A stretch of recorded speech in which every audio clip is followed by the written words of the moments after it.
बलूचिस्तान के इलाके बारखान में मूसलाधार बारिश के बाद नदी नालों में तुगयानी, कई डैम ओवरफ्लो हो गए। बगाओ, थकड़ा और कोडीसोड़ में बरसात और यालाबारी, सोलर प्लेटें टूट गईं, कच्चे मकानात की दीवारें गिर गईं, फल और सब्जियों की फसलों को नुकसान।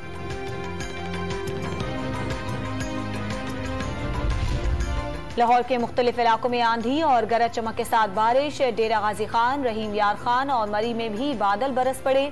कराची में तेज हवाओं का राज, आज हल्की बारिश की पेशगोई।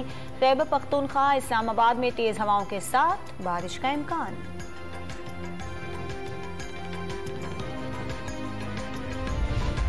मुल्क भर में कोरोना फिर जोर पकड़ने लगा। 24 घंटों के दौरान एक शख्स जाम बहक और 113 नए मरीज सामने आ गए। 58 की हालत तशवीशनाक। मुस्बत केसेस की शरह 1.2% हो गई।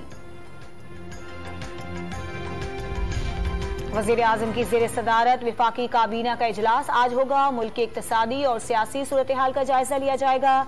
बरतानिया में जब्त 50 अरब रुपए के मामले पर वजारती कमेटी की रिपोर्ट पर भी गौर होगा। काबीना सुकूक बॉन्ड्स जारी करने की तजवीज पर तबादला ख्याल करेगी। बलूचिस्तान का आइंदा माली साल का बजट आज शाम 4 बजे पेश किया जाएगा। 600 अरब रुपए से जायद हजम और 90 अरब से जायद खसारे का इम्कान। तरक्याती अखराजात के लिए 240 अरब रुपए रखने की तजवीज।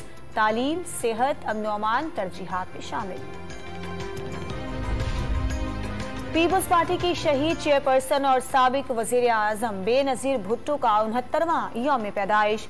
पीपल्स पार्टी मुल्क भर में खुसूसी तकरीबात मुनक्किद करेगी।